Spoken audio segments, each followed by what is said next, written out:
Em tempos de acirrada polarização e conflitos na área política, presenciamos fim de amizades, brigas na web e muitas divergências. E assim, as definições esquerda e direita estão cada vez mais no cotidiano das pessoas. Mas onde e quando surgiram essas definições? O que elas realmente defendem? Irei responder essas e muitas outras perguntas nesse vídeo, por isso peço que assista até o final, deixe seu like, comente e principalmente se inscreva para continuar recebendo meu conteúdo. Meu nome é Victor de Campos e sejam muito bem-vindos.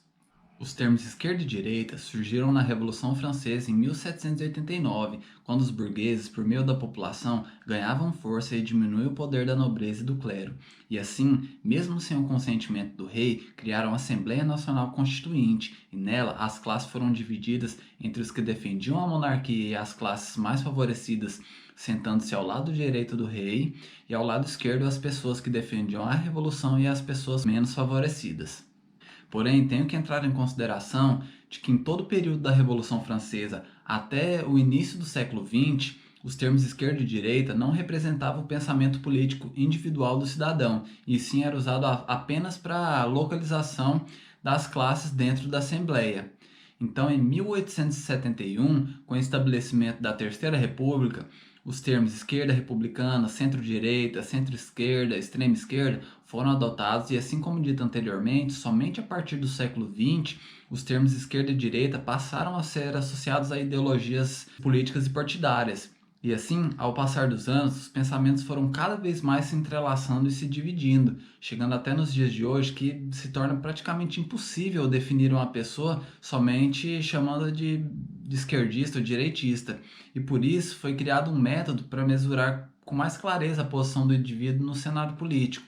Lembrando que esse modelo não é perfeito, existem exceções e divergências, porém é um dos melhores métodos para definirmos com mais clareza a posição do cidadão em relação ao seu pensamento político. Então, pessoal, esse método, ao invés de usar somente uma linha reta definindo o controle do Estado perante a economia, ele acrescenta também uma linha vertical representando as liberdades sociais, como irei mostrar para vocês agora. A linha horizontal, como dito, representa as liberdades econômicas, onde aqueles que estão na extrema esquerda defendem o controle total do Estado perante a economia, e na extrema direita, os que defendem a exclusão total do Estado em relação ao controle da economia. E é nessa linha que há assuntos tais como privatizações, estatizações, impostos, reforma agrária, livre mercado, importação, salário mínimo, entre vários outros, entram em consideração. E já na linha vertical, representa as ideias relacionadas a liberdades sociais, onde aqueles que estão no topo dessa linha defendem o controle total do Estado sobre a liberdade individual do cidadão. E é aí que ficam os governos autoritários. E no nível mais baixo dessa linha ficam as ideias libertárias, que defendem a não influência do Estado sobre a liberdade individual do cidadão. E é nessa linha que há assuntos tais como família tradicional, educação, censura, discriminação, legalização do aborto, cotas nas universidades, liberdade religiosa, legalização das drogas, entre vários outros, entram em consideração. Então, agora que definimos os pontos principais, podemos fazer a análise sucinta e nos posicionar com mais clareza. Usando esse quadro, irei colocar dois governos extremistas para analisarmos. O primeiro é o governo de Stalin, com o comunismo, e segundo de Hitler, com o nazismo.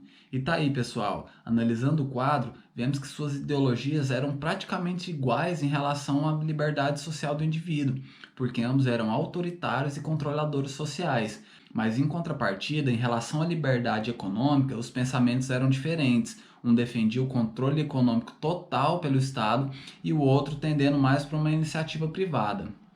E o interessante é que esse método nos mostra que mesmo se estivermos em lados opostos na economia ou no social, podemos estar juntos em um dos lados, de que todos os pontos extremos da tabela são maléficos e de que só a democracia por meio do governo e oposição podem equilibrar e garantir que não tenhamos um governo extremista no futuro. Por isso, a polarização entre a esquerda e a direita é um mal que temos que combater, pois ela segrega e posiciona as pessoas nos extremos da tabela e as torna ignorantes. E o fundamental da democracia, que é o diálogo entre os lados em busca de uma solução justa, se perde. E para finalizar, irei mostrar para vocês esse último quadro que mostra o apanhado de pensamentos políticos já colocados em seus pontos. E quero deixar claro que esse vídeo foi criado com o intuito de mostrar a vocês que o assunto é muito mais complexo que imaginamos e que deve ser visto de uma maneira mais completa. E também quero ressaltar que é uma abordagem resumida do tema e por isso, se você gostou, aconselho a você a dar uma estudada mais sobre o assunto e suas particularidades. E para reunir todas as informações e colocá-las em contexto, houve um esforço muito grande. Então, se você gostou desse vídeo, já peço que você deixe seu like, comente, compartilhe e principalmente se inscreva para você continuar recebendo meu conteúdo e me ajudar também a trazer a cada dia assuntos de mais relevância e qualidade. Meu nome é Victor de Campos e até lá!